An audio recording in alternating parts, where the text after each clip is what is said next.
नमस्कार. अ, भारतीय शिक्षण व्यवस्थेमध्ये शिक्षणाची दोन उद्दिष्ट सांगितलेली आहेत. एक उद्दिष्ट आहे ते जीवनदायी शिक्षण आणि दुसरं उद्दिष्ट आहे ते जेवणदायी शिक्षण. बरेचदा आपण नियमित शिक्षणात विचार करतो, ते जेवणदायी शिक्षणाचा विचार करतो म्हणजे ज्या शिक्षणातून आपल्याला अर्थार्जनाची संधी मिळेल, असं शिक्षण कुठलं आहे त्याचा विचार करतो. त्याचबरोबर शिक्षणाचं महत्त्वाचं उद्दिष्ट जे आहे, ते व्यक्तीचा विकास व्हायला पाहिजे, त्याचं व्यक्तिमत्व विकसित व्हायला पाहिजे आणि त्यातून त्याच्या जीवनाची गुणवत्ता वाढायला पाहिजे. असं शिक्षण म्हणजे जीवनदायी शिक्षण असा शिक्षणाचा एक व्यापक विस्तृत अर्थ भारतीय परंपरेमध्ये मांडलेला आहे. अशी व्यक्तिविकास जर करायचा असेल, तर काय प्रकारे शिक्षणाची रचना हवी? कुठल्या प्रकारचे शैक्षणिक अनुभव दिले पाहिजेत? मुळात व्यक्तिमत्व विकसनाची संकल्पना काय आहे? आणि भारतीय परंपरेमध्ये ही व्यक्तिमत्व विकसनाची संकल्पना काय पद्धतीनं मांडलेली आहे? याचा विचार आपण आजच्या ह्या सत्रामध्ये करणार आहोत. भारतीय परंपरेमध्ये वेगवेगळ्या उपनिषदामध्ये शिक्षणाचा अर्थ सांगणारी वेगवेगळी सूत्र आपल्याला पाहायला मिळतात. व्यक्तिविकासाचा अर्थ सांगणारी अनेक सूत्र गीतेमध्ये आपल्याला अभ्यासायला मिळतात. यातलं महत्वाचं व्यक्तिविकासाचं सूत्र आपल्याला जे अभ्यासायला मिळतं ते तैत्तिरीय उपनिषदामध्ये दोन संकल्पना त्याच्याबद्दलच्या येतात. त्यातली पहिली आहे ते व्यक्तिमत्व विकसन म्हणजे काय आणि माणसाचं व्यक्तिमत्व विकसन कसं होत जातं याची सूत्र सांगणारा पंचकोश ही संकल्पना उपनिषदामध्ये मांडलेली आहे. पंचकोश अर्थात व्यक्तीचा विकास हा 5 कोशांच्या माध्यमातून होतो अशी संकल्पना मांडलेली आहे. आपलं व्यक्तिमत्व जे बनतं त्यातला पहिला गाभ्याचा जो भाग असतो तो मुख्यतः आपलं अन्नमय कोश म्हणजे आपलं शरीर असतं आणि सर्व कार्य करायचे असेल तर त्याचा आधार हे शरीर असतं. माणसाचं शरीर हे माणसाच्या कार्याची प्रेरणा, कार्याचा आधार असतं. त्यामुळं शरीर आणि शरीराच्या कौशल्यांचा विकास करणं, शरीराच्या क्षमतेचा विकास करणं आणि अशा शरीराच्या क्षमतेच्या विकसनासाठी अर्थातच आपल्या आहार-विहारावरती नियंत्रण आणणं, तो योग्य पद्धतीनं करणं, हे मुख्यतः गाभ्याचा भाग हा अन्नमय कोशाच्या विकसनामध्ये येतो. असं उत्तम शरीर असलेल्या व्यक्ती जी असते त्याच्यामध्ये एक प्रकारची ऊर्जा आपल्याला दिसून येते. आणि माणूस जी कृती करतो, त्या कृती करण्यामागची प्रेरणा, ऊर्जा ही फार महत्वाची असते. आणि अशा आपल्या व्यक्तिमत्वातल्या ऊर्जेचं नियंत्रण करणं, ऊर्जे योग्य पद्धतीनं प्रवाहित करणं, असं ऊर्जेचं प्रवाहित्व आणि ऊर्जेतून व्यक्तिमत्व विकसन करणं, हे फार महत्वाची गोष्ट आहे. ज्या व्यक्तीला अनेक कौशल्य येतात, ती व्यक्ती उत्साही असते. त्यांना वेगवेगळ्या गोष्टी करायला सहज जमतात. त्यामुळं आपण असं ऊर्जेचा जो प्राणमय कोश आहे, त्या प्राणमय कोशाचा विकास करायचा असेल, तर आपल्याला सहज दिसून येतं, की अशी कौशल्य असलेली व्यक्ती प्रेरणादायी असते. तिच्यामध्ये एक प्रकारचा उत्साह भरलेला असतो. असं उत्साहाचं व्यवस्थापन करत आपल्यातला प्राणमय कोश आपण विकसित करू शकतो, अशी उपनिषदामध्ये मांडलेली संकल्पना आहे. अन्नमय कोश, प्राणमय कोश याच्या नंतरचा कोश जो येतो, ते दोन कोश फार महत्वाचे आहेत. मनोमय कोश आणि विज्ञानमय कोश. विज्ञानमय कोश व्यक्तीला विचार कसा करायचा, आजूबाजूच्या परिस्थितीचा अर्थ कसा लावायचा, त्यातून तर्कानं, विचारातनं निर्णयाप्रत कसं यायचं, या सगळ्या गोष्टींचा अनुभव किंवा अशा प्रकारची विचार क्षमता विकसित करणं हे विज्ञानमय कोशाचा भाग म्हणून गृहीत धरलेलं आहे. आणि अशी बौद्धिक क्षमता ज्या व्यक्तीची विकसित होते, ती व्यक्ती त्या व्यक्तीचं व्यक्तिमत्व विकसित होत असतं. अशी बौद्धिक क्षमता विकसित होणं हे फक्त पुरेसं नाहीये. अशा बौद्धिक क्षमता ज्या व्यक्तीच्या विकसित झालेल्या आहेत, ती व्यक्ती वर्तनानं कशी आहे, आचरणानं कशी आहे, तिचा भाव कसा आहे. त्यामुळं विचार कोशाबरोबर, विज्ञानमय कोशाबरोबर भावकोशाची समृद्धी ही पण फार महत्वाची आहे. म्हणून व्यक्तिविकसनामध्ये मनोमय कोश हा विज्ञानमय कोशाच्या जोडीनं येणारा कोश आहे. त्यामुळं फक्त बुद्धीचा विकास करून पुरणार नाही. बुद्धीला भावनेची जोड द्यावी लागते, तर व्यक्ती चांगल्या प्रकारचं आचरण करू शकते. त्याचं व्यक्तिमत्व प्रफुल्लित असू शकतं. असं विकसित व्यक्तिमत्व व्हायचं असेल, घडवायचं असेल, तर विज्ञानमय कोश आणि मनोमय कोश या दोन कोशांच्या विकसनाची जोड साधत व्यक्तीला पुढे जावं लागतं. असं 4 कोशांचं विकसन झाल्यानंतर त्यातला महत्वाचा जो कोश आहे, तो हे सगळं व्यक्ती कशासाठी करत असते? व्यक्ती कशासाठी जीवन जगत असते? तर आनंदासाठी जीवन जगत असते.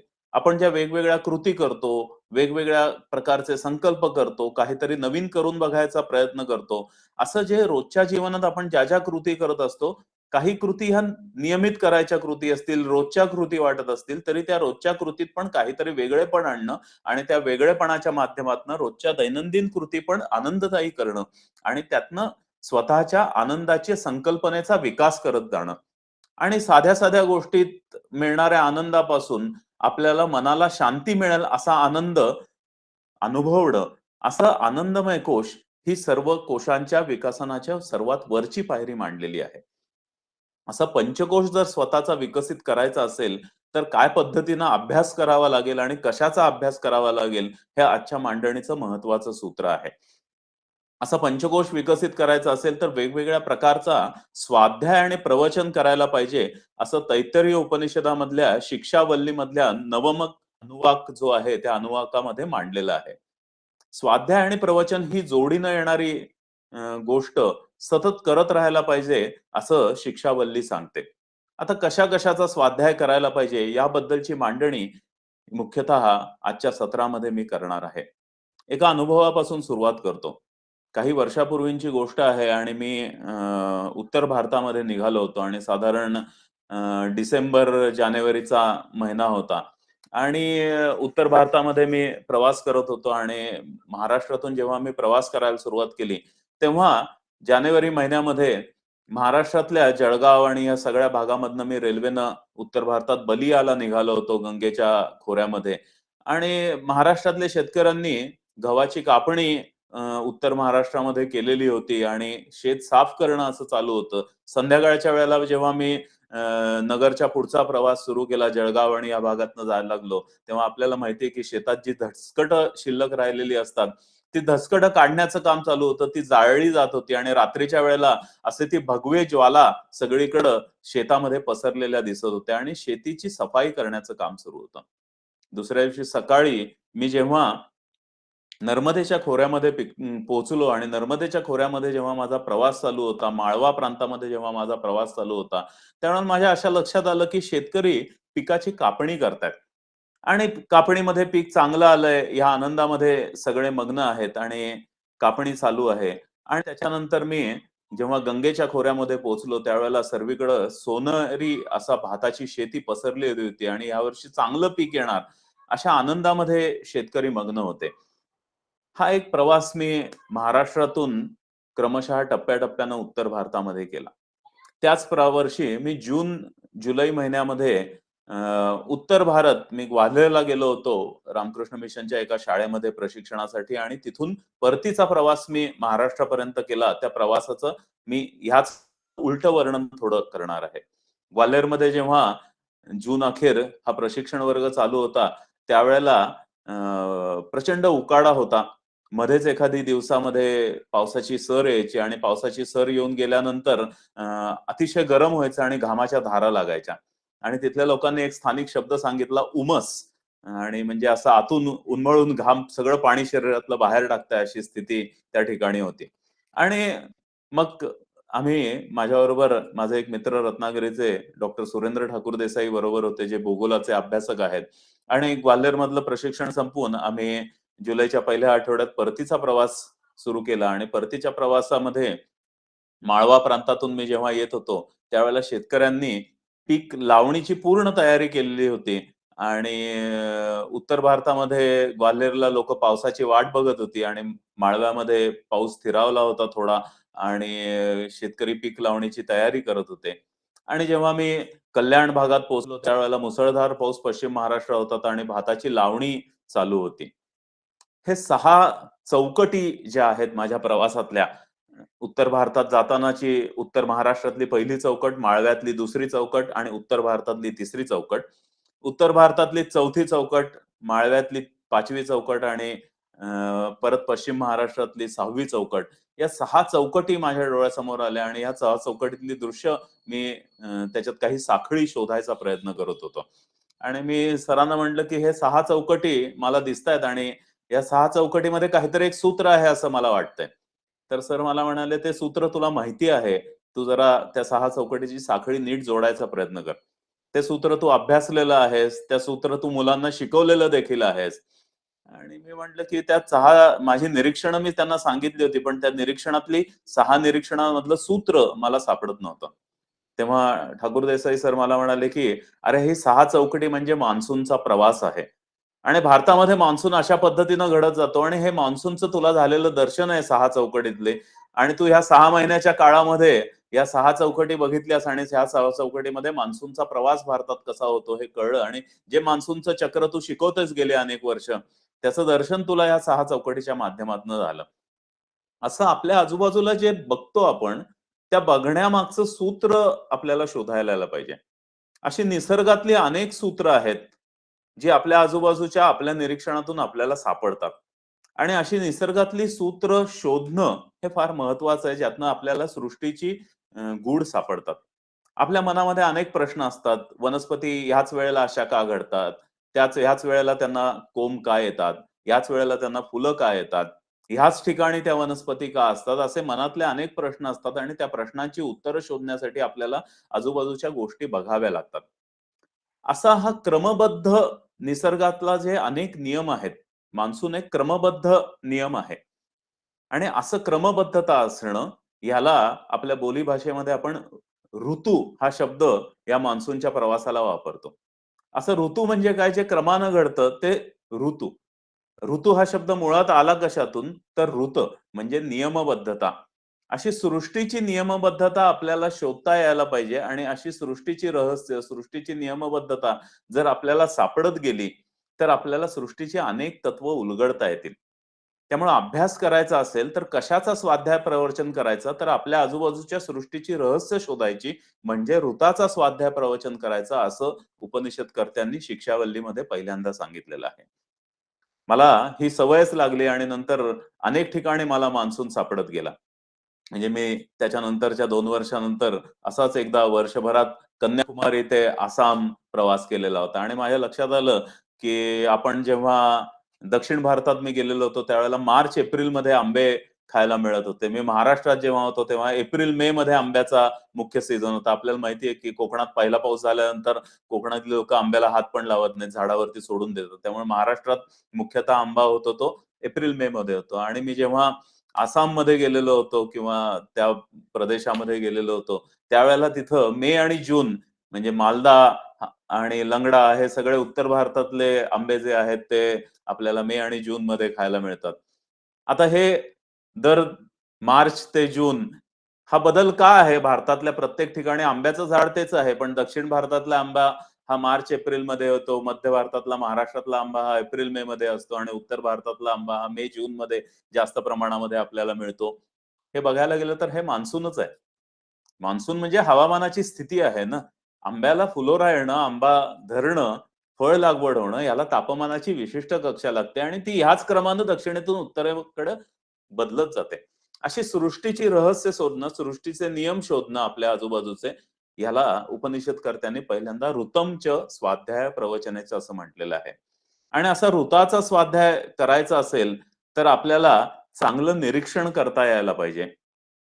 आपल्याला चांगले प्रश्न विचारता यायला पाहिजेत. निरीक्षण आणि प्रश्नामधनं आपल्याला जे सापडेल, त्या आधारे काही कृती, प्रयोग आपल्याला करता यायला पाहिजेत. आणि असे कृती, प्रयोग आपण निरीक्षण प्रश्नामधनं सापडलेले केली आणि त्या कृतीतनं आपल्याला जे काही परत नवीन निरीक्षणं मिळतील, त्या निरीक्षणावरनं आपल्याला काहीतरी तर्कसंगत विचार करून निष्कर्षाप्रती यायला पाहिजे.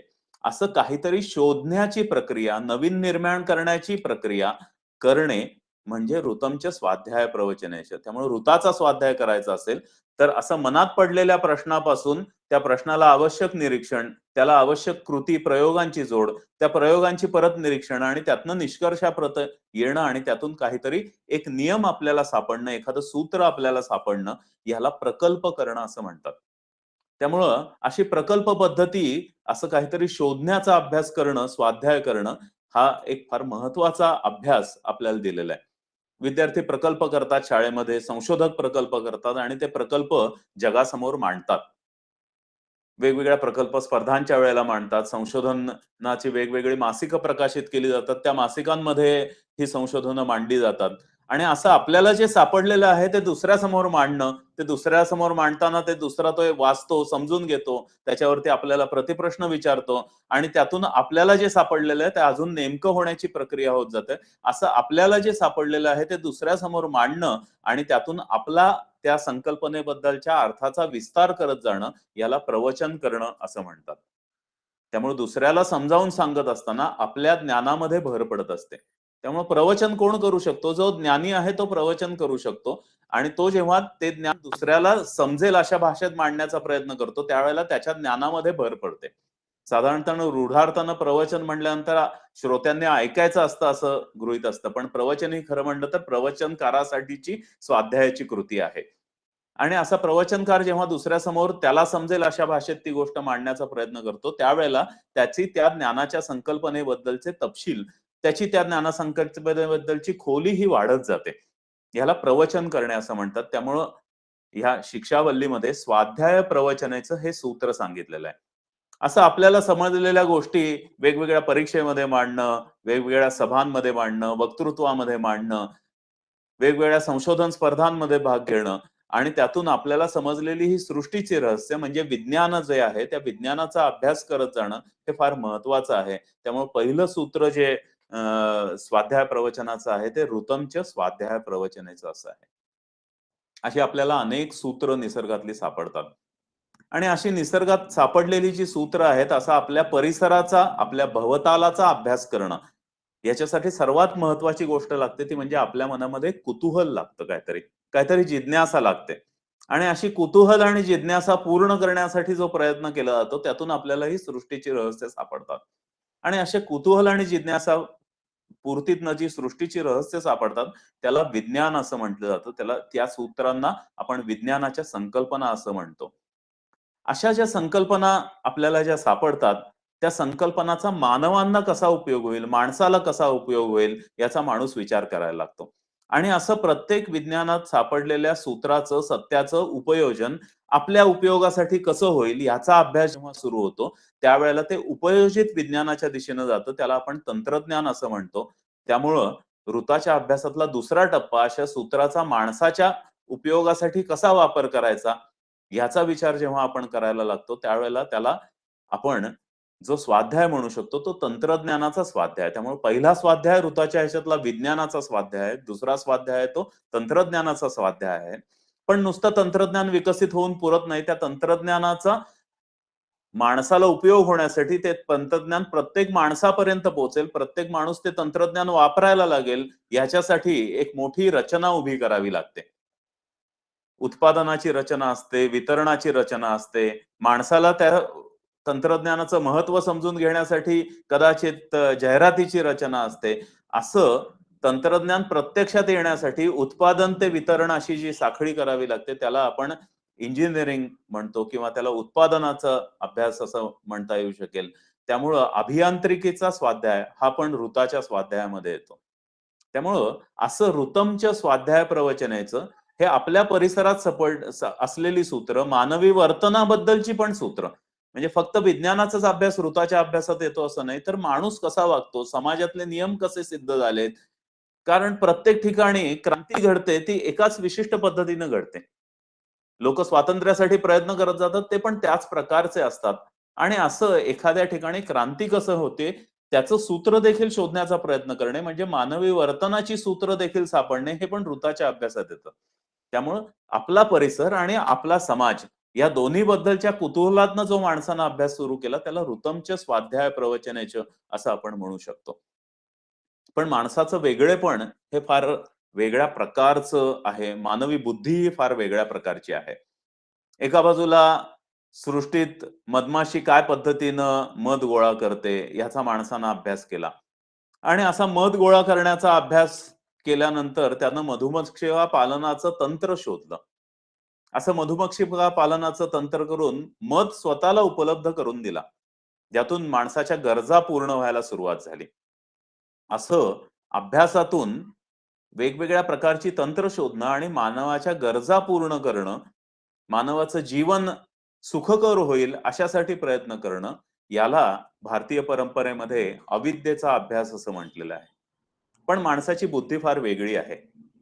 एक उदाहरण घ्यायचं झालं तर माणसाच्या लक्षात आलं सृष्टीमध्ये बघत असताना की पाणी गढूळ आहे आणि ते गढूळ पाणी थोडा वेळ ठेवलं की ते स्थिर होतं. त्यातला गाळ जो आहे तो खाली बसतो. त्यातला जो मळ आहे तो खाली बसतो. आणि हे लक्षात आल्यानंतर माणसानं त्या प्रकारचा वापर करून पाणी शुद्धीकरणाची यंत्र तयार केली आणि स्वतःला शुद्ध पाणी मिळेल अशी योजना माणसानं केली. ही अविद्या आहे असं म्हटलं जातं. पण माणसाचं वेगळेपण असं आहे, की असं पाणी जर निर्मळ होऊ शकतं, स्थिर ठेवलं तर जसा गाळ पाण्यातला खाली बसतो, तसं माणसाच्या मनामध्ये असंख्य विचार येतात, असंख्य भावना येतात, माणसाला राग येतो, माणसाला लोभ होतो आणि त्यातून माणसाची वृत्ती, चित्त हे अस्थिर बनत जातं.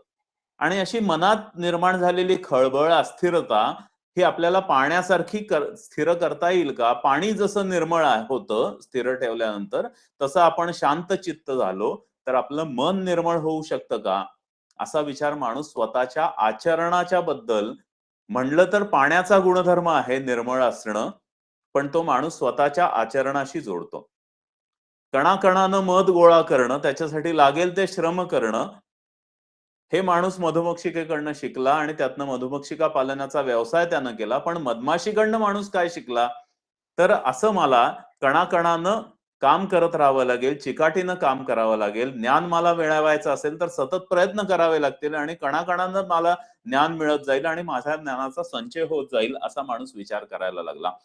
असे सृष्टीतील सत्य जी आहेत, तत्व जी आहेत, ती माणूस स्वतःच्या आचरणासाठी जेव्हा जोडायला सुरुवात केली त्या माणसानं, असा आचरणासाठी मानवी पातळीच्या आचरणावरती ही तत्व जेव्हा त्यानं वापरायला सुरुवात केली, तेव्हा त्याचा प्रवास सत्याच्या दिशेनं सुरुवात झाली. कारण त्याच्या वर्तनामध्ये, त्याच्या आचरणामध्ये, त्याच्या विचारामध्ये बदल व्हायला सुरुवात झाली.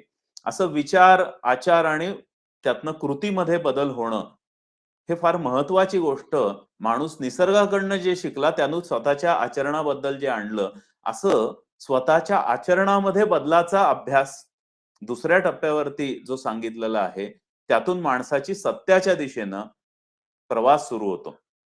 माणसाच्या त्यातून त्याच्या विकसनाला सुरुवात होते. असा जो मानवी विकासाचा जो प्रवास आहे, शाश्वत मूल्य जी त्याला निसर्गामध्ये सापडलेली आहे, जसं निर्मळ असणं, सतत कामामध्ये राहणं. आपल्याला माहिती आहे, की अवधूत गीतेमध्ये अनेक गुरु सांगितलेले आहेत. या गुरूंकडनं काय शिकलो आपण? तर मानवी विकास कसा करायचा, अंतर्मनाचा विकास कसा करायचा, हे माणूस शिकला. आणि अशा अभ्यासाला सत्यमच स्वाध्याय प्रवचनेचं असा अभ्यास करायला सांगितलेला आहे. हा अभ्यास करायचा असेल, तर तो फक्त बौद्धिक पातळीवरती करून पुरत नाही. तो आचरणाच्या पातळीवरती करावा लागतो. छोट्या-छोट्या कृतींची जोड त्याला द्यावी लागते आणि आपल्याला जे सापडलेलं आहे, आपल्या मनामध्ये जे विचार आलेले आहेत, त्या विचारांना जेव्हा माणूस कृतीची जोड देतो, त्यावेळेला माणसाचा सत्याच्या दिशेनं प्रवास सुरू होतो. पण हा प्रवास अवघड प्रवास आहे. कारण आपल्याला जे दिसतं तेच खरं आहे, असं मानण्याकडे माणसाचा कल असतो. आणि बरेचदा आपल्याला जे दिसतं ते खरं असतं असं नाही. आपण जेव्हा बसनं प्रवास करतो त्यावेळेला आपण बघतो की झाडं मागं पळतात. तुम्ही कधी रेल्वेत बसला असाल, तर बरेचदा असं होतं की आपल्याला वाटतं की शेजारची रेल्वे हललेली आहे, आपली रेल्वे हलली आहे, पण खरं म्हणजे शेजारची रेल्वे हललेली असते. आणि आपल्याला असे भास होतात. आणि आपल्याला जे दिसतं ते खरं असतं असं नसतं. पण जे दिसतंय त्याच्या मागचं सूत्र सापडून ती जी चौकट आहे ती योग्य पद्धतीनं माणसानं जर शोधायचा प्रयत्न केला, तर त्याचा सत्याच्या दिशेनं प्रवास होऊ शकतो. आपल्या जे कानावर येतं, आपल्याला जे वाटतं, त्याचा फक्त विचार न करता समोरच्याचं मत काय आहे? त्याचा त्याच्यामागचा विचार काय आहे? एखाद्या घटनेला वेगवेगळ्या बाजू असू शकतात, हे माणसानं स्वीकारणं आणि त्या घटनेचा वेगवेगळ्या बाजूनं विचार केला, तर माणसाला ती घटना परिप्रेक्ष्यानं असं अवलोकन केल्यानंतर, असं परीक्षण केल्यानंतर माणसाला त्या घटनेचा सर्वार्थानं, पूर्णार्थानं ज्ञान होऊ शकतं. असं सर्वार्थानं ज्ञान होणं, हा जो प्रवास आहे, तो सत्याच्या दिशेनं प्रवास आहे आणि त्यासाठी वेगवेगळ्या प्रकारच्या आचरणाच्या कृती करायला पाहिजे, असं उपनिषदकारांनी सांगितलेलं आहे. आणि असं आचरणाच्या कृती करणं, हा एक स्वाध्याय, प्रवचन, कृतीतूनच त्याचं प्रवचन होऊ शकतं. त्यामुळं त्याला कृतींची जोड द्यायला पाहिजे. असं 2 पातळीवरच्या बौद्धिक क्रियांचा स्वाध्याय पहिल्यांदा करायला शिक्षावल्लीमध्ये सांगितलेलं आहे. ऋतमच्या स्वाध्याय प्रवचनाच्या आणि सत्यमच्या स्वाध्याय प्रवचनाच्या. अशा 2 बौद्धिक पातळीवरच्या कृती केल्या तरी मानवी विकास, त्याच्या पंचकोशाचा विकास होईल असं नाही. या कृती करण्यामध्ये माणसाचा सहभाग, त्याला ते करण्यासाठी आतून वाटणं, चिकाटीनं त्यानं करणं, ह्या गोष्टी फार महत्त्वाच्या आहेत. त्यामुळे नुसतं वाटून, बुद्धीनं समजून घेऊन पुरत नाही. ते आचरणाच्या पातळीवरती आणायचे असतील, तर अनेक गोष्टी शिकाव्या लागतात. अनेक नियमांमध्ये स्वतःला बांधून घ्यावं लागतं. मी भोसला मिलिटरी स्कूलमध्ये शिक्षक प्रशिक्षणासाठी जातो आणि त्यांच्या इथं एक त्यांचं बोधवाक्य लिहिलेलं आहे. प्रत्येक संस्थेचं काही ना काहीतरी शाळेचं बोधवाक्य असतं, संस्थेचं बोधवाक्य असतं आणि त्या दिशेनं त्यांना प्रवास करायचा असतो. आणि तिथं लिहिलेलं आहे, की "शापादपि शरादपि." आणि मी म्हटलं, की एखाद्या सैनिकी शाळेचा बोधवाक्यात बाण असणं हे योग्य आहे. हा शाप कुठनं आला? आणि मग मी विचार करायला लागलो आणि वेगवेगळ्या कथा पुराणातल्या आठवायला लागल्या. तसं माझ्या लक्षात आलं, की शाप देणारी व्यक्ती ही ज्ञानी व्यक्ती असते. पण आपल्या लक्षात येतं, की शाप दिला, की त्याच्या ज्ञानामध्ये घट झालेली आहे असं त्या कथामध्ये येतं आणि त्याला परत तपश्चर्येला जावं लागतं. त्यामुळं एखाद्या गोष्टीचं ज्ञान मिळवायचं असेल, तर तुम्हाला त्या गोष्टीशी बांधून घ्यावं लागतं. त्याच्यासाठी मनाचा निग्रह करावा लागतो. मनावरती नियंत्रण आणावं लागतं. त्याच्यासाठी स्वतःच्या कृतींवरती नियंत्रण आणावं लागतं आणि तप करायचं म्हणजे असं मनावरती, स्वतःच्या कृतीवरती नियंत्रण आणणं, असं तप करण्याचा पण अभ्यास करावा लागतो. म्हणजे नियमबद्धतेचा पण अभ्यास करावा लागतो. जेव्हा एखादी व्यक्ती स्वतःला नियमामध्ये बांधून घेते, असं स्वतःला नियमामध्ये जी पहिली 2 उद्दिष्ट आहेत, आपल्याला ज्ञान मिळवायचं आहे, त्याच्यासाठी नियमामध्ये बांधून घेणं, याला तपश्च स्वाध्याय प्रवचनेच असं म्हटलेलं आहे. पण फक्त नियमामध्ये बांधून घेऊन पुरत नाही. बरेचदा मानवी मन बंड करत असतं. त्यामुळे अनेक गोष्टी करण्यासाठी कशाचा तरी त्याग करावा लागतो, काहीतरी सोडावं लागतं. हे मी करणार, करणार नाही असं ठरवावं लागतं. आणि असं मी हे करणार, करणार नाही असं ठरवणं, याला दम असं म्हटलेलं आहे. म्हणजे दमन करणं. एखादी गोष्ट नाही करायची ठरवली, तर जे करायचं आहे त्या गोष्टीवरती लक्ष केंद्रित होतं. ती नाही करायची गोष्ट सांगते, की "अरे, हे तू सोडलेलं आहेस कशासाठी? तर तुला हे करायचंय म्हणून ते तू सोडलेलं आहेस." आणि मग त्यासाठी मनाचा निग्रह करावा लागतो. त्यामुळे दम हा एक दुसरा महत्त्वाची गोष्ट आहे. आणि असं उद्दिष्टावरती एकाग्र होणं, उद्दिष्टाच्या दिशेनं प्रवास करत राहणं आणि ती स्थिरता, एकाग्रता आपल्या निश्चयाच्या दिशेनं, आपल्या उद्दिष्टाच्या दिशेनं जाण्यासाठीची जी एकाग्रता आहे, निश्चयावरती ठाम राहणं आहे, निश्चयावरती स्थिर राहणं आहे, त्याला शम असं म्हटलेलं आहे. त्यामुळे ह्या 3 गोष्टींचा स्वाध्याय प्रवचन जर माणसानं केलं, तप, दम आणि शम, तर माणसाला ऋत आणि सत्याचं ज्ञान होऊ शकतं. त्यामुळे ह्या आचरणाच्या, कृतीच्या पातळीवरच्या गोष्टी शिक्षावल्लीमध्ये सांगितलेल्या आहेत. मध्यंतरी मी एक मुलाखत ऐकत होतो गोपीचंद आणि पी.व्ही. सिंधू यांची. आणि गेल्या ऑलिम्पिकच्या वेळेला च्या तयारीच्या आधी काय पद्धतीनं त्यांनी तयारी केली असं त्या मध्ये मांडलेलं होतं.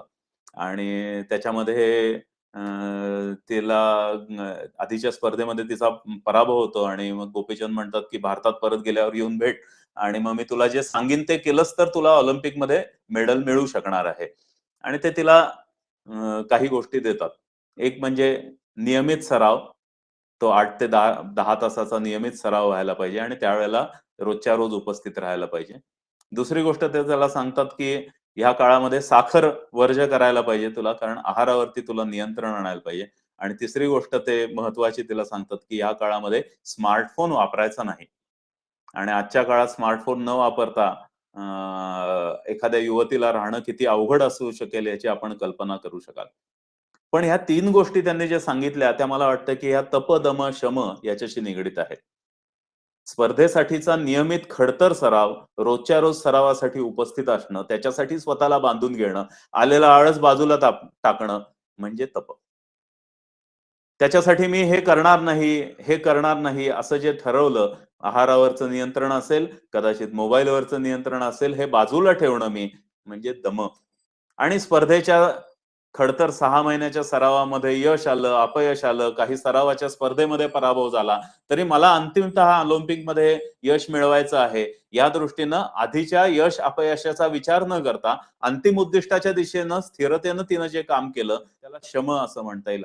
आजच्या काळामध्ये कदाचित त्याला कूल राहणे असं आजची पिढी, युवा पिढी म्हणते. असं निश्चयावरची स्थिरता मनामध्ये होणारा क्षोभ असेल, अनेकदा चिडचिड होते मनाची, एखादी गोष्ट जमायला लागली, नाही जमायला लागली तरी. जमायला लागली तर फार आनंद होतो आणि त्या आनंदामुळे परफॉर्मन्सवरती परिणाम होतो. एखादी गोष्ट नाही जमायला लागली तर चिडचिड होते आणि तरी ती करावीशी वाटत नाही, पण तरी ती करत राहणं.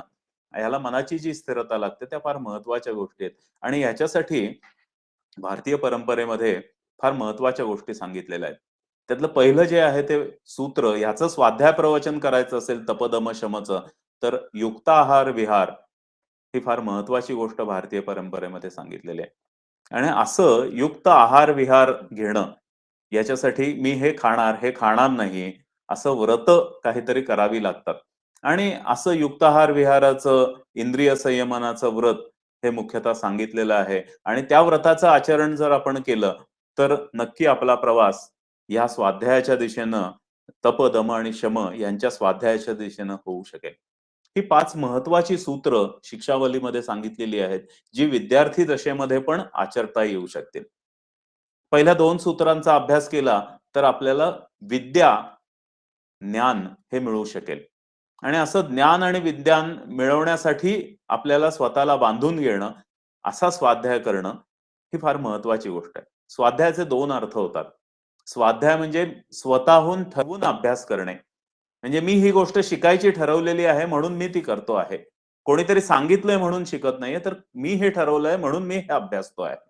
असं स्वतः ठरवणं, मग त्याच्यासाठी लागतील ते अभ्यास कौशल्य शिकणं, त्याच्यासाठी लागतील ते नियोजन कौशल्य शिकणं, त्याच्यासाठी लागेल ती माहिती गोळा करण्यासाठी जे करायला लागेल ते करणं, माहितीवरती प्रक्रिया करणं, स्वतःचे निष्कर्ष काढणं, हे सगळं जे स्वतःहून करायची गोष्ट आहे, लागेल प्रसंगी ज्याची मदत लागेल ती घेणं स्वतःहून, हे सगळं स्वाध्याय म्हणजे सेल्फ स्टडी याच्यामध्ये येतं. पण दुसरा स्वाध्यायाचा अर्थ आहे, हे करत असताना मी कसा आहे याचा विचार करावा लागतं. हे मी का शिकू इच्छितो? हे शिकल्यामुळं काय होणार आहे? हे शिकल्यामुळं कोणाला त्याचा उपयोग होणार आहे? असा स्वतःच्या क्षमतांबद्दलचा, स्वतःच्या अभ्यासाबद्दलचा, स्वतःच्या कृतीबद्दलचा विचार म्हणजे स्टडी अबाउट सेल्फ हे जेव्हा माणसाचं सुरू होतं, तो स्वाध्यायाचा दुसरा अर्थ आहे. आणि असा स्टडी अबाउट सेल्फ जेव्हा सुरू होतो, त्यावेळेला व्यक्तीचा व्यक्तिमत्व विकसनाच्या दृष्टीनं प्रवास सुरू होतो.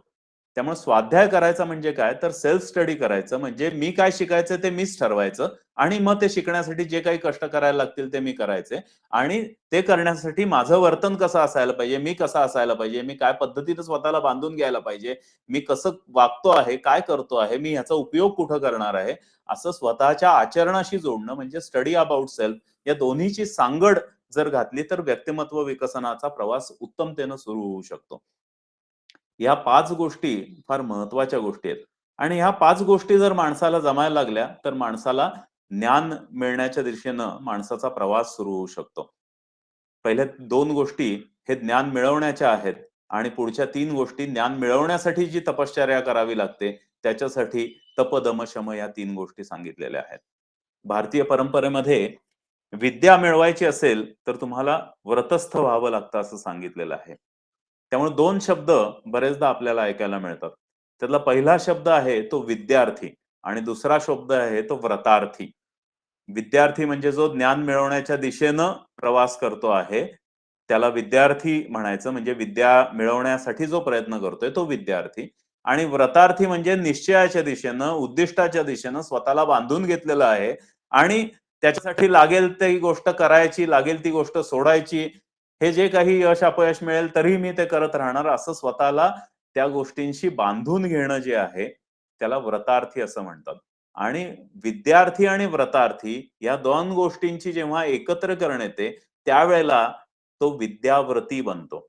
त्यामुळे उपनयन संस्कार जो केला जातो किंवा ज्ञान मिळवण्याच्या दृष्टीनं भारतीय परंपरेमध्ये जे संस्कार सांगितलेले आहेत, त्या संस्कारामधला सर्वात महत्त्वाचा संस्कार जो आहे तो विद्याव्रत संस्कार आहे. ज्या विद्याव्रताच्या मध्ये विद्यार्थी म्हणून सेल्फ स्टडी करणं आणि व्रतार्थी म्हणजे स्टडी अबाउट सेल्फ करणं, या 2 गोष्टींची सांगड घालून माणूस विद्याव्रती होऊ शकेल.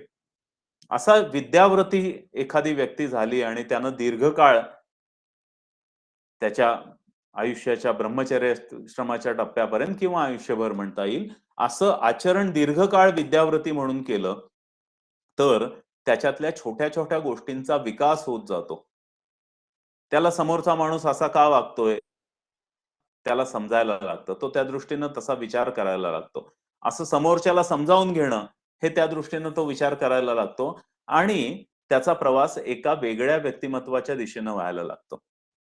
आपण बरेचदा वेगवेगळ्या कथा ऐकतो आणि त्या कथांमध्ये एक कथा बरेचदा येते, की एक संत होते, साधू होते.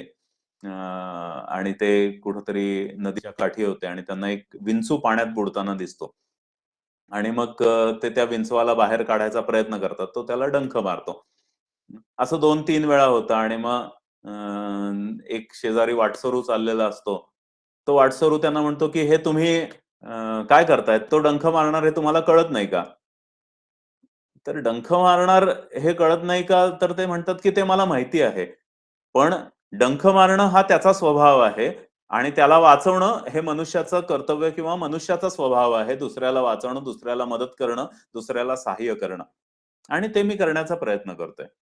बरेचदा अशी कथा ऐकल्यानंतर वाटतं, की काय वेडा माणूस आहे. कळत नाही त्याला एवढा विंचू दंश करतोय तरी तो ते करत राहतो. पण यातलं एक महत्त्वाचं सूत्र लक्षात घ्यायला पाहिजे, की मुळात अशा कथेमधला एक भाग आहे तो म्हणजे पहिल्यांदा ऋताचा अभ्यास केल्यानंतर मुळात तुम्हाला तो प्राणी कसा आहे ते कळेल. पण त्यातले जे साधू पुरुष आहेत, ते साधू पुरुष कशाचा अभ्यास करत होते? तर माणूस म्हणून माणसानं कसं असायला पाहिजे, याचं प्रवचन, याचं आचरणाचं दर्शन, त्याचा स्वाध्याय ते करत होते. आणि मग माणसानं ते म्हणतात, की वाचवणं दुसऱ्याला, दुसऱ्याला मदत करणं, ही माणसाची महत्त्वाची कर्तव्य आहेत आणि मी ते करण्याचा प्रयत्न करतोय. म्हणजे ते कशाचा अभ्यास करत होते, तर ते स्वतःमधल्या मनुष्यत्वाचा विकास करण्याचा अभ्यास करत होते. असं स्वतःमधलं मनुष्यत्व विकसित करत जाणं आणि त्याच्यासाठी जो स्वाध्याय करावा लागेल, तो स्वाध्याय करणं, ही फार महत्त्वाची गोष्ट शिक्षावल्लीमध्ये सांगितलेली आहे. आणि असं स्वतःमधलं माणूसपण, स्वतःमधलं मनुष्यत्व जर विकसित करायचं असेल, आपल्याला एक चांगला माणूस व्हायचा असेल, तर हे आधीचे जे 5 स्वाध्याय सांगितलेले आहेत, ते 5 स्वाध्याय फार महत्त्वाचे आहेत. त्यामुळे विद्यार्थी दशेमध्ये ज्या 5 स्वाध्यायांचा अभ्यास करायला शिक्षावल्लीमध्ये सांगितलेलं आहे, त्या 5 स्वाध्यायांपैकी ऋत आणि सत्य ही 2 महत्त्वाचे स्वाध्याय आपल्याला बौद्धिक क्रियांच्या दृष्टीने विचारात घ्यावे लागतील आणि अनेक प्रकारचे अनुभव, अनेक प्रकारचं वाचन आपण त्याच्यासाठी करू शकू. त्याच्यासाठी आचरणाच्या कृती ज्या आहेत त्या तप, दम, शमच्या माध्यमातून आपल्याला करता येऊ शकतील आणि त्या आचरणाच्या माध्यमातनं शेवटी आपल्यातलं काय विकसित होणार आहे, तर आपल्यातल्या मनुष्यत्वाचा विकास होणार आहे. आणि असा मनुष्यत्वाचा विकास होण्यासाठी जो आचरणाचा स्वाध्याय करावा लागतो. हे आचरणाचे स्वाध्याय फार महत्वाचे आहेत. म्हणजे दुसऱ्याला मदत करणं, दुसऱ्याबद्दल मनात चांगला विचार करणं. असं मी कुठं-कुठं समोरच्याला मदत करू शकू, अशा संधीच्या शोधात राहणं आणि त्या दृष्टीनं स्वतःच्या मनाची तयारी करणं, हे मानुषमच्या स्वाध्याय प्रवचनेच्या गाभ्याचं सूत्र आहे. त्यामुळे शेवटी मनुष्यत्वाचा विकास म्हणजेच त्या पंचकोशाच्या विकासाच्या दृष्टीनं ही 5 सूत्र आणि त्यातून दिशा जी आहे, ती मनुष्यत्वाच्या विकसनाची दिशा आहे. हे 6 स्वाध्याय जे आहेत, ते 6 स्वाध्याय विद्यार्थी दशेमधले फार महत्त्वाचे स्वाध्याय आहेत आणि ते आयुष्यभर आचरणाचे स्वाध्याय आहेत. हे 6 स्वाध्याय माणसाच्या व्यक्तिमत्त्वाच्या विकसनासाठी फार महत्त्वाचे आहेत आणि या 6 स्वाध्यायांचं आचरण जर आपण केलं आणि त्याच्यासाठी जर मगाशी म्हटलं तसं युक्ताहार, विहार, इंद्रिय संयमन या 2 गोष्टींचा जर आपण विचार केला, तर आपल्याला त्या दिशेनं पुढे जाता येऊ शकेल. कारण त्यातून तप, दम, शम या 3 गोष्टींचा स्वाध्याय आपण करू शकू. आपल्याला हे स्वाध्याय करण्यासाठी, हे ज्ञान मिळवण्यासाठी ज्याची मदत लागेल, ती मदत घेणं, असं ज्ञान देण्याच्या सहवासात राहणं, याला सद्गुरु सेवा असं आपल्या इथं म्हटलेलं आहे. तर ती एक मला वाटतं, की तो एक नियम स्वतःला बांधून घेणं, हे फार महत्वाचं यातलं सूत्र आहे. आणि सर्वात महत्वाचं हे करायचं असेल तर जी नियमितता लागते, त्याला दैनंदिन उपासना असं म्हटलेलं आहे. कारण ठरवून, एखादी गोष्ट ठरवून नियमितपणे करणं, त्याच्या मागच्या अधिष्ठानाचा सतत विचार करत राहणं, याला उपासना असं म्हटलेलं आहे. त्यामुळे आपल्या उद्दिष्टांचा विचार करत जाणं, उद्दिष्टांवर चिंतन करत जाणं आणि त्या दृष्टीनं कृती करत जाणं, याला दैनंदिन उपासना असं म्हटलेलं आहे. अशी जर व्रतं आपण जर बांधून घेतली, तर आपण विद्याव्रती होऊ शकू आणि आपला विद्यार्जनाचा जो कालखंड आहे, तो कालखंड आपण चांगल्या पद्धतीनं स्वतःला संस्कारित करण्यासाठी वापरू शकू आणि त्यातून आपण विद्यार्थी आणि व्रतार्थी या दोन्हीच्या दृष्टीने स्वतःचा विकास करून घेतला, तर ह्या 6 शिक्षावल्लीतल्या सूत्रांचा स्वाध्याय प्रवचन करत आपण स्वतः विद्याव्रती होऊ शकू आणि असा जर आपण विद्याव्रती झालो, तर जो पंचकोश आपला विकसित व्हायला पाहिजे, तो विकसित होण्याच्या दृष्टीनं जे अनुभव आपल्याला घ्यावे लागतील, ज्या कृती आपल्याला कराव्या लागतील, त्या आपण करत-करत या आपल्या पंचकोशाचा विकास करत, एक विकसित व्यक्तिमत्व म्हणून आपण आपल्या ब्रह्मचर्य आश्रमाच्या कालखंडामध्ये विकसित व्यक्तिमत्व म्हणून विकसित होऊ शकू आणि ह्याच कृती आयुष्यभर आपण करत राहिलो, तर एक वेगळ्या विकासाच्या दिशेनं आपला प्रवास सतत चालू राहू शकेल. ही 6 महत्वाची सूत्र शिक्षावल्लीमध्ये मांडलेली आहे, ज्याचा विचार आत्ताच्या मांडणीमध्ये पहिल्या टप्प्यामध्ये आपण केला.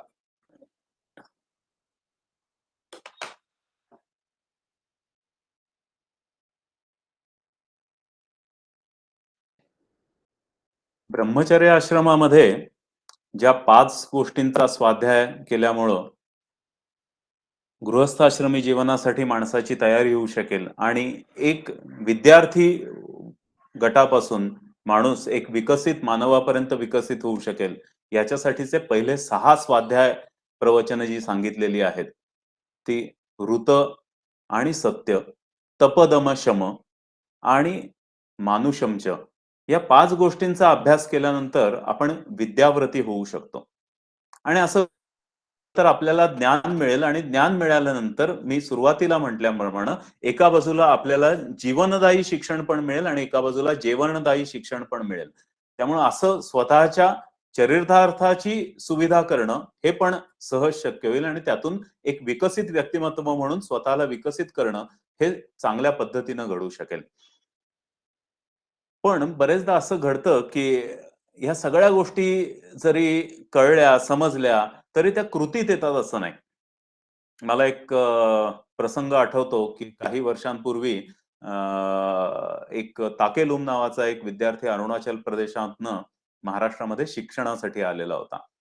आणि आमच्याबरोबर तो वेगवेगळ्या ठिकाणी फिरायचा, सिंहगडावरती जायचा, अमुक किल्ल्यावरती जा, इकडं सहलीला ये, असं सगळीकडं चांगला सहभाग त्याचा असायचा. एक दिवस तो आला आणि म्हणाला, की "सर एक स्पर्धा आहे." तर "कुठली स्पर्धा आहे?" तर तो म्हणाला, "एक कोणीतरी माणूस आहे पुण्यातला, की तो सिंहगड काहीतरी 15 वेळा वर-खाली करणार आहे. आणि एकदा सुरू झाल्यानंतर सलग वर-खाली सिंहगड चढायचा आणि उतरायचा आणि असं सतत किती वेळा करू शकतो अशी ती स्पर्धा होती." तर तो म्हणाला, की "मी ही स्पर्धा बघायला जाऊ का?" तर मी म्हटलं, "जा ते बघायला." आणि मग अशा स्पर्धेमध्ये आपल्याला माहिती आहे, की मॅरेथॉनमध्ये पण असं असतं, की टीम म्हणून पळतात ते. कारण एक छोटी स्पर्धा क्रिएट करावी लागते आणि अशी छोटी स्पर्धा क्रिएट झाली, की मग जो खरा विजेता होणार असतो त्याला त्याची गती राखता येते. नाहीतर एवढं दीर्घकाळ मॅरेथॉन पळणं ही अवघड गोष्ट असते. त्यामुळे मॅरेथॉन मधले खेळाडू टीममध्ये पळत असतात. उरलेल्या दोघा-तिघांचं काम त्याची गती कमी होऊ न देणे, त्याला उद्दिष्टांच्या दिशेनं सतत तो राहील असं प्रयत्न करणे, अशीच त्याचे मुख्य काम असतं. तसं ह्या स्पर्धेच्या वेळेला जो मुख्य स्पर्धक होता, की जो सिंहगड चढण्याचा विक्रम करणार होता, त्याला प्रोत्साहन म्हणून अनेक जण, काही जणांनी 5 वेळा, काही जणांनी 7 वेळा, काही जणांनी 2 वेळा असं त्याच्याबरोबर वर-खाली करायचं ठरवलेलं होतं. ताकेलुम गेला होता, तर तो म्हणाला, "ठीक आहे, आपण पण करूया." आणि त्यानं ते वर-खाली करायला सुरुवात केली. असं झालं, की 12 वेळा झाल्यानंतर जो विक्रम करायला आलेला होता, तो विक्रम करायला आलेला बाजूला बसला दमून. पण ताकेलुमनं त्याच्यापेक्षा 1 फेरी जास्त करून तो विक्रम त्याच्या नावावरती झाला. लिम्का बुकमध्ये त्याचं नाव नोंदवलं तरी गेलं. असा एक ताकेलुम मला आठवतोय. आणि त्याच्यानंतर मी त्याच काळामध्ये अरुणाचल प्रदेशमध्ये गेलेलो होतो आणि दिबांग जिल्ह्यामध्ये एक तिथं रिवॉश नावाची संस्था आहे आणि तिथलं संग्रहालय बघायला गेलो होतो. आणि त्या संग्रहालयामध्ये अ, एक एव्हरेस्ट शिखर सर केलेली टिने मेना नावाच्या मुलीचे वस्तू सगळ्या म्युझियममध्ये मांडलेल्या होत्या. वयानं ताकेलुमच्याच वयाची, पण मोहिमेच्या आधी तिच्या 10 दिवस आईचं निधन झालं. तरी सगळे निग्रह बाजूला ठेवून टिने मेना त्या मोहिमेमध्ये सहभागी झाली आणि तिनं एव्हरेस्ट सर केला. तेजू जिल्हा आणि दिबांग जिल्हा हे दोन्ही शेजारी शेजारी असलेले जिल्हे आहेत. भौगोलिक परिस्थिती सारखी आहे दोघांची. त्यामुळं दोघी एकाच जनजातीतले आहे. त्यामुळे दोघांच्या शारीरिक क्षमता, जैविक क्षमता, भौगोलिक क्षेत्र हे सगळं सारखं आहे. पण तरीही दोघांनी विक्रम पण केलेले आहेत. पण ताकेलुमने एक विक्रम केल्यानंतर त्याला त्याचा स्वतःचा विक्रम मोडावा असा वाटला नाही. सिंहगड चढल्यानंतर त्याला आपण महाराष्ट्रातलं अजून एखादं कळसुबाईसारखं उंच शिखर सर करावंसं वाटलं नाही किंवा हिमालयातलं एखादं शिखर सर करावंसं वाटलं नाही. पण एक त्याच भागातली मुलगी बॉर्डर रोड ऑर्गनायझेशनमध्ये रस्ते दुरुस्तीचं कष्टाचं काम करत होती. पण ती एव्हरेस्टमध्ये पोहोचली. असं का घडतं? क्षमतांबरोबरच आवड आणि कौशल्यातली उत्तमता ह्या दोन गोष्टीमुळे व्यक्ती एकमेकांपेक्षा वेगळ्या ठरतात. एकाला विक्रम केल्यानंतर परत नवीन विक्रम करायची इच्छा होत नाही आणि एखादा विक्रमाच्या दिशेनं सतत पुढे जात राहतो. त्यातली सर्वात महत्वाची गोष्ट आहे ती म्हणजे काहीतरी करावं अशी उर्मी आतून निर्माण झाल्याशिवाय व्यक्ती बदलाच्या दिशेनं जात नाही. काहीतरी साध्य करण्याच्या दिशेनं, काही पराक्रम करण्याच्या दिशेनं त्याचा प्रवास सुरू होत नाही. मी सुरुवातीला म्हटलं तसं तर ऋताचा अभ्यास करायचा असेल तर मनामध्ये ती कुतूहल, उत्सुकता असावी लागते. तरच परिसराचा, मानवी जीवनाचा अभ्यास सुरू होऊ शकतो. तसं कुठली गोष्ट करायची असेल तर आतून एखादी उर्मी असावी लागते. आपल्याला माहिती आहे की लाकडामध्ये अग्निसुप्त असतो. त्याच्यावरती जेव्हा राख जमते, त्याच्या आत अग्निसुप्त असतो. ती राख तुम्ही झटकलीत की तो अग्नी प्रगट होतो. तसं व्यक्तीमध्ये पण अनेकदा अनेक गुण, क्षमता सुप्त असतात. ज्याप्रमाणे घर्षण केल्याप्रमाणे अग्नी प्रगट होत नाही, त्याचप्रमाणे परिस्थितीचं आव्हान स्वीकारल्याशिवाय माणसातील सुप्त ऊर्जेचं प्रगटीकरण होत नाही. असं माणसातील ऊर्जेचं, चैतन्याचं मूर्त रूप म्हणजे अग्नी. स्वतःमधील मूळच्या ज्योती स्वरूपातील तेजाचे प्रगटीकरण करण्यासाठी केलेला स्वाध्याय म्हणजे शिक्षावल्लीमध्ये सांगितलेला पुढचा स्वाध्याय म्हणजे आग्नेयश्च स्वाध्याय प्रवचनेच.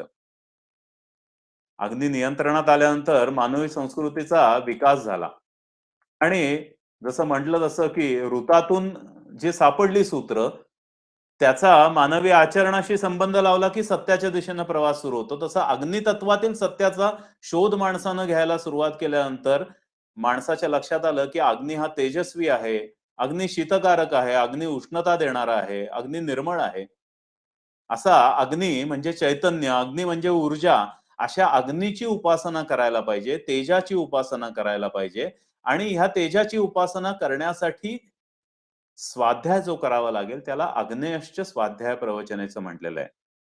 आणि असा जो तेजाची उपासना करतो, स्वतःच्या मनामधल्या ज्या हीन वृत्ती आहेत त्या जाळून तो तेजाच्या दिशेनं ज्याचा प्रवास सुरू होतो, त्याचा प्रवास अंधाराकडून प्रकाशाकडे सुरू होतो.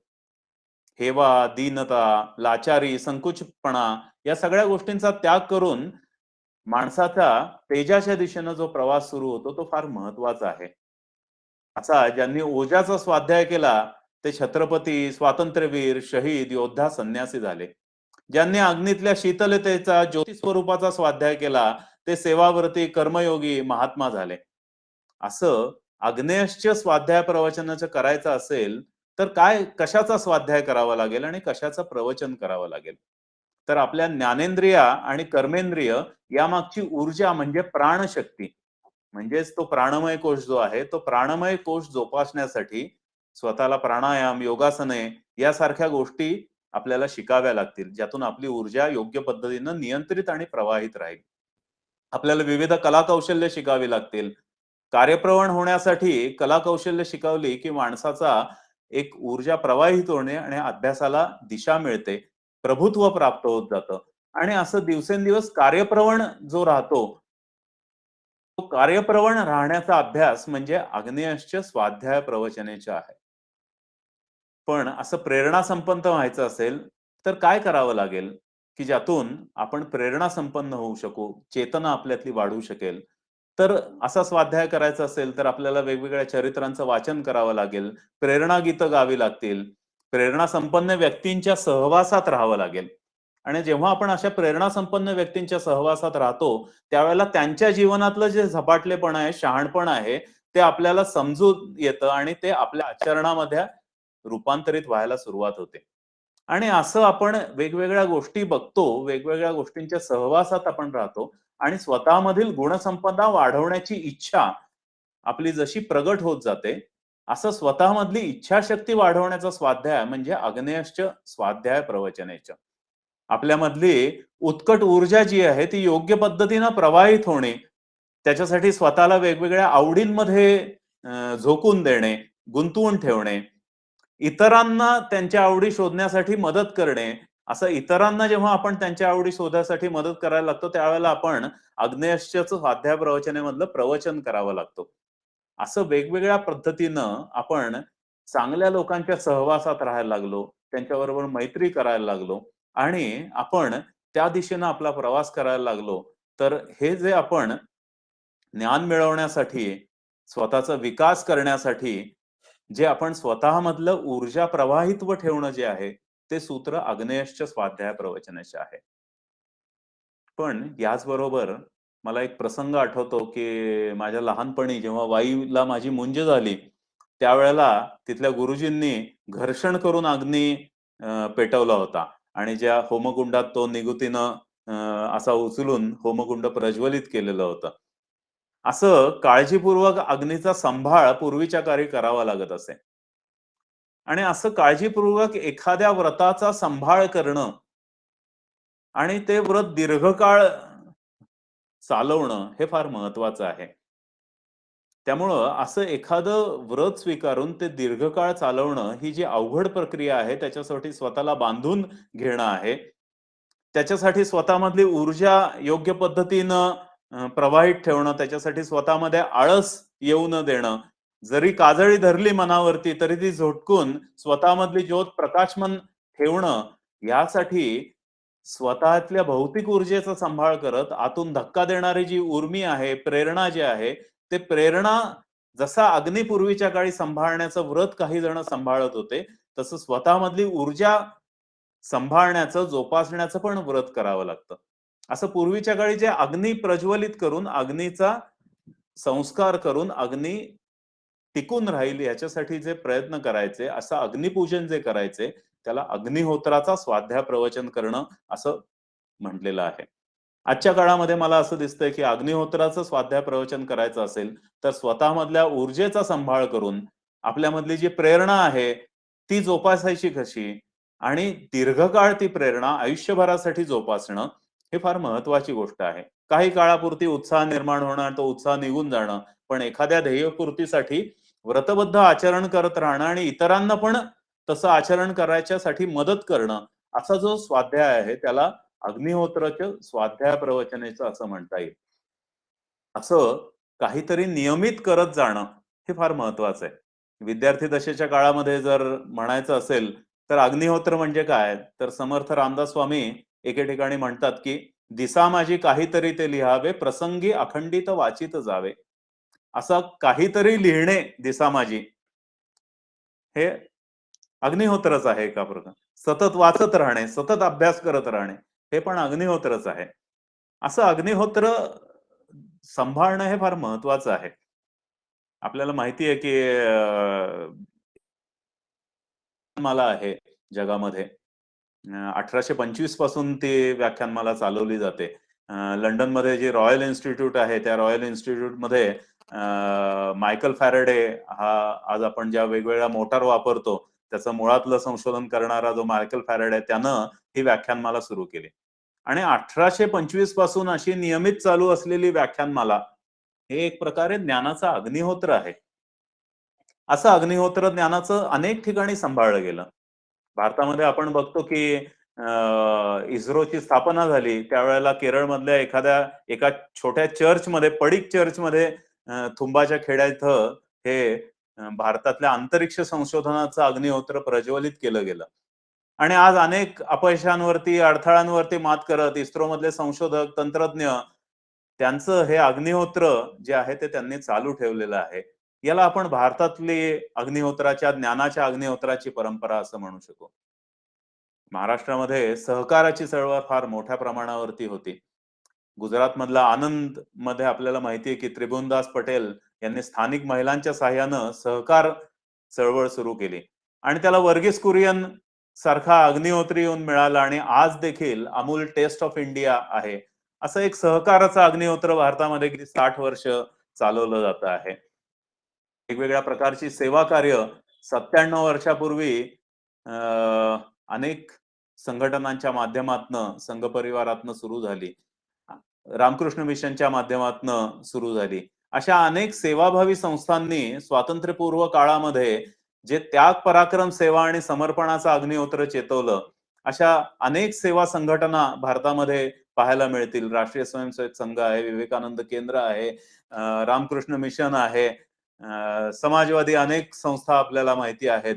अशा हजारो सेवा प्रकल्पाच्या माध्यमातून जे अग्निहोत्र आपल्याला ते एक गीत कदाचित ऐकलेलं असेल आपण, की सेवा है यज्ञकुंड समिधा समहम जले. असे अनेक अग्निहोत्री आहेत की ज्यांनी स्वतःला या सगळ्यामध्ये बांधून घेतलेलं आहे. असं स्वतःमधली ऊर्जा प्रवाहित करणं, ती ऊर्जा नियंत्रित करणं म्हणजे अग्नेयश्च स्वाध्याय प्रवचनच करणं आणि ही ऊर्जा नियंत्रित करून स्वतःला दीर्घकाळ त्या वचनाशी बांधून घेणं आणि असं वचनपूर्तीसाठी स्वाध्याय करत राहणं ही एक फार महत्वाची गोष्ट शिक्षावल्लीमध्ये सांगितलेली आहे. जी दीर्घकाळाचा स्वाध्याय, आयुष्यभराचा स्वाध्याय म्हणून आपल्याला गृहस्थ आश्रमात प्रवेश केल्यानंतरच्या पुढच्या तिन्ही आश्रमामध्ये आपल्याला म्हणता येईल अशा स्वरूपाची आपल्याला म्हणता येऊ शकेल. असं ऋत, सत्य, तप, दम, शम त्यातून मानुषमचा स्वतःमधल्या मनुष्यत्वाचा विकास करणं आणि असा मनुष्यत्वाचा विकास झाल्यानंतर स्वतःला त्याच्याशी बांधून घेण्यासाठी स्वतःतली ऊर्जा दीर्घकाळ त्या दिशेनं चालू राहील याच्यासाठी प्रयत्न करणं हे अग्नी आणि अग्निहोत्राचा स्वाध्याय आहे. या स्वाध्याय प्रवचनामध्ये एक स्वाध्याय प्रवचनाचं सूत्र जे आहे ते अतिथीयश्च स्वाध्याय प्रवचनेच आणि हे सूत्र का आलं असेल या शिक्षावल्लीमध्ये मी असा विचार करत होतो आणि आपल्याला माहितीये की भारतीय परंपरा अशी सांगते की आलेल्या अतिथीचं स्वागत करा. जे आपल्याला चांगलं असेल आपल्याकडचं ते त्याला द्या आणि त्यातून एक गृहस्थाश्रमी कर्तव्य चांगल्या दिशेनं पूर्ण होऊ शकेल असं त्याच्यात सांगितलेलं आहे. पण मला 2 प्रसंग ह्याच्यामध्ये आठवतात, की एकदा आम्ही रामकृष्ण मिशनच्या अलोंग आश्रमामध्ये गेलेलो होतो आणि रात्री पोहोचायला उशीर झाला होता आणि एक स्वामीजी वाढत होते आणि त्यांनी वाढलं आणि मुली हवं ते मागून घेत होते आणि ते स्वामीजी शांतपणे वाढत होते, आग्रहानं वाढत होते आणि विश्रांतीसाठी गेलो, उशीर झाला होता. दुसऱ्या दिवशी सकाळी उपासना केल्यानंतर स्वामीजींना भेटण्यासाठी त्यांच्या कार्यालयाला गेलो, तर रात्री वाढणारे स्वामीजी होते तेच मुख्य स्वामीजी होते त्या मठाचे आणि मुलींसाठी हा धक्काच होता. अजून एक प्रसंग त्याच दौऱ्यातला आठवतो. आम्ही त्याच अलाँग जवळच्या एका बस्तीमध्ये एक झुलता पूल पाहायला आणि बस्ती बघायला गेलो होतो. बस्तीत गेल्यानंतर गावात मुलींचे गट करून वेगवेगळ्या घरामध्ये मुलींना पाठवलं आणि मग आपल्या परंपरा काय, प्रथा काय, दागिने कुठले, सण कुठले अशा गप्पा सुरू झाल्या आणि गप्पा सुरू झाल्यानंतर मुलींचा गट असल्यामुळे दागिने पोशाखांवर गप्पा आल्यावर त्या घरातली नानी म्हणजे एक मोठी महिला, आजी तिने कपाटून पटकन दागिने काढले, पोशाख काढले आणि मुलींना घालायला दिले. आणि त्या सजल्या, फोटो काढणं झालं, नृत्य करून बघणं झालं. आणि नंतर मी मुलींना विचारलं, "त्या दागिन्यांची किंमत काय आहे? हे तुम्हाला माहिती आहे का?" तर त्या म्हणाल्या, "नाही, दागिन्यांची किंमत नाही माहिती." मी म्हटलं, "त्या दागिन्यांची किंमत अगेट्स सारख्या खड्यांपासून केलेले ते पारंपरिक दागिने आहेत. त्याची किंमत लाखांच्या घरामध्ये आहे." आणि रात्री जेव्हा आम्ही दिवसभराचा स्वाध्याय करण्यासाठी बसलो, त्यावेळेला मुलींनी प्रश्न केला, की "ते मोठे महाराज आहे, तर ते असं सहज कसं वाढत होते आम्हाला आणि आम्हाला ते माहिती असतं तर आम्ही त्यांना असं मागितलं नसतं जे हवंय ते." असं थोडं उद्धटासारखं आम्हाला वाटलं, नंतर आता वाटतंय. आणि त्या नानींनी असे दागिने सहज कसे घालायला दिले आम्हाला? आणि आमच्या घरी असं आलं तर असे माझी आई देईल का? तर ह्याचं सूत्र एकच मला वाटतंय जे आत्ता म्हटलं तसं, की आपल्याकडेला आलेल्या पाहुण्याची देवता मानून सेवा करणं आणि आपल्या जवळ जे सर्वोत्तम उपलब्ध आहे ते त्याला देणं. हा एक संस्कार भारतीय परंपरेमध्ये अभ्यासासाठी सांगितलेला आहे.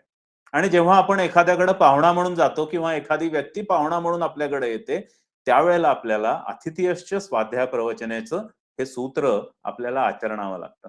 कारण येणारा प्रत्येक पाहुणा जो आहे, जसा तो अतिथी देव आहे, तसा तो वेगवेगळ्या ठिकाणाहून आलेला आहे. त्याच्याकडं वेगवेगळ्या अनुभवांचा साठा आहे आणि असा एखादा पाहुणा आपल्याकडे येतो किंवा आपण पाहुणा म्हणून जातो, त्यावेळेला आपण आपल्या भागातल्या गोष्टी त्याला सांगत असतो.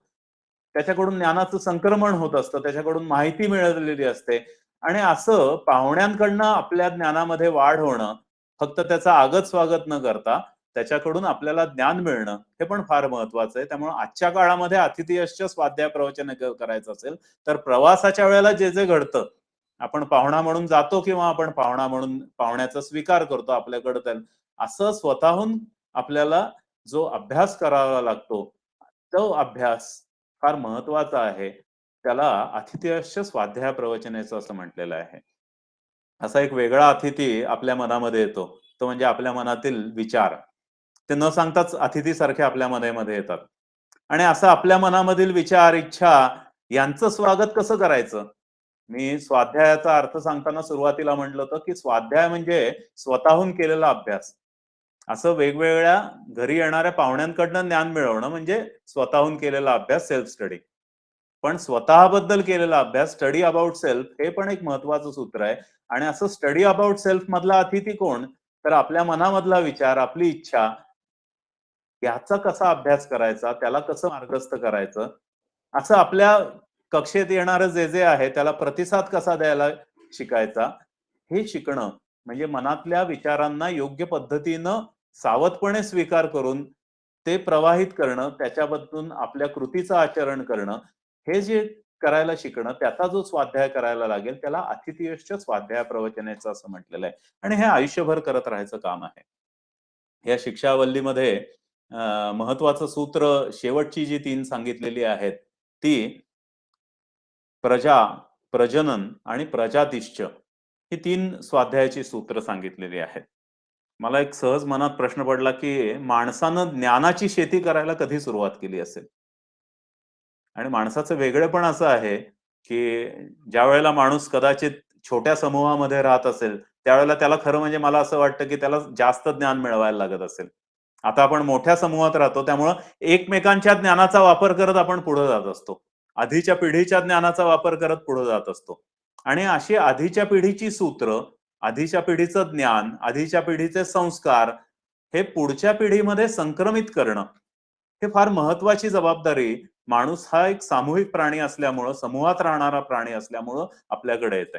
असं संस्कृतीचं प्रवाहीपण राहणं, एका पिढीकडून दुसऱ्या पिढीकडे वारसा संक्रमित करणं, ही एक महत्वाची जबाबदारी, महत्वाचा अभ्यास माणसाला करायला लागेल.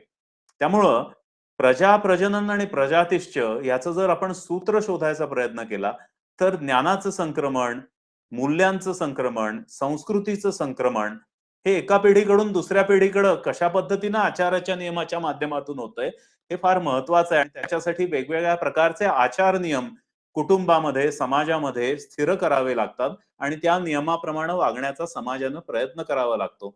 असा जर समाजानं प्रयत्न केला, तर मानवी समाज विकासाच्या एका दिशेनं वेगळ्या द्वाराकडे मानवी समाजाचा प्रवास सुरू होतो. असं स्वतःमधलं मानवत्व जर विकसित करायचं असेल, तर ही महत्वाची स्वाध्याय प्रवचनाची सूत्र, विद्यार्थी दशेत ब्रह्मचर्य आश्रमातली पहिली 5 महत्वाची सूत्र, जी दीर्घकाळ आयुष्यभर अभ्यासायचीच आहेत.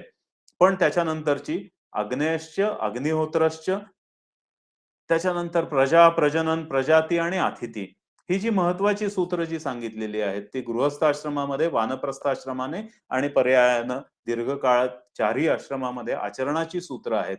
आणि अशी आचरणाची सूत्र जो माणूस दीर्घकाळ त्या दिशेनं प्रयत्न करत राहतो, ती सूत्र जर माणसानं त्या दिशेनं प्रयत्न करत राहिलं, म्हणजे अशा दिशेनं स्वाध्याय करत राहिलं, स्वाध्याय म्हणजे अभ्यास करणं, आणि प्रवचन म्हणजे आपल्याला जे समजलंय ते दुसऱ्याला सांगणं. टीचिंग हा त्याच्यासाठी फार चांगला शब्द आहे असं मला वाटत नाही, पण आपल्याला जे समजलंय ते दुसऱ्यासमोर मांडणं, त्यातून स्वतःच्या ज्ञानाची परीक्षा करून घेणं, म्हणजे प्रवचन करणं. हे 2 सूत्र माणसानं आयुष्यभर अभ्यासासाठी वापरावीत. आणि ही 2च सूत्र म्हणजेच तप आहे असं म्हटलेलं आहे. स्वाध्याय प्रवचनेच तद्हि तपः, तद्हि तपः. असं स्वाध्याय प्रवचनाच्या दिशेनं स्वतःचा विकास कसा करायचा, आणि ही सूत्र जर आपण आचरणामध्ये आणली, प्रबोधिनीच्या शैक्षणिक संस्कारांपैकी एक महत्वाचा शैक्षणिक संस्कार म्हणजे विद्याव्रत संस्कार. या विद्याव्रत संस्कारच्या वेळी यातल्या काही स्वाध्याय प्रवचनाच्या श्लोकांचं पठण केलं जायचं. आणि ते बरेच दिवस मनात घोळत होते आणि या मनात घोळत असलेल्या सूत्रांची मांडणी या व्याख्यानाच्या निमित्तानं आपल्या पर्यंत पोहोचवण्याचा प्रयत्न केला. त्याचा मला सापडलेला अर्थ आपल्यापर्यंत मांडण्याचा या सत्रामध्ये मी प्रयत्न केलाय. तैत्तिरीय उपनिषदामध्ये शिक्षावल्लीमध्ये ध्येयापर्यंत पोहोचण्यासाठी किंवा ठरवलेलं उद्दिष्ट गाठण्यासाठी जी तपश्चर्या माणसाला करावी लागते, त्या तपश्चर्येसाठी शिकणे आणि शिकवणे हा मंत्र सांगितलेला आहे. आणि त्या मंत्राच्या दिशेनं कशा-कशाचं स्वाध्याय प्रवचन करायला पाहिजे, असे जे 12 मंत्र आहेत, त्या 12 मंत्राचा अर्थ मी आपल्यासमोर मांडण्याचा प्रयत्न केला. शिक्षार्थी काळामध्ये आणि गृहस्थी काळामध्ये ही व्रतं आचरणाचे प्रयत्न आपण करूया आणि मला सापडलेला अर्थ मी आपल्यासमोर मांडलाय. आपल्याला जर याचे अजून वेगवेगळे अर्थ सापडले असतील, कारण ही सूत्र आहेत. या सूत्राचा प्रत्येकाला त्याच्या अनुभवाच्या कक्षेनुसार, त्याच्या विचाराच्या कक्षेनुसार वेगवेगळा अर्थ सापडत जाऊ शकतो. असं आपल्याला जो ह्याचा अर्थ सापडलेला असेल, तो अर्थ जरूर आपण कमेंट्स मध्ये शेअर करावा. म्हणजे अजून ही सूत्र आपल्याला शिक्षणाच्या संदर्भामध्ये उलगडत जातं. अशी भारतीय श्रुती साहित्यातील शैक्षणिक सूत्रांचा अर्थ शोधायचा प्रयत्न करूया आणि शिक्षणाचं भारतीयकरण करण्याच्या दृष्टीनं भारतीय पद्धतीची शिक्षण प्रणाली जर आपल्याला विकसित करायची असेल, तर मला वाटतं की आपल्याला असं स्वाध्याय प्रवचनेचं तप एक सतत करत राहावं लागेल. त्यामुळे सतत एक श्लोक आपण म्हणत राहूया.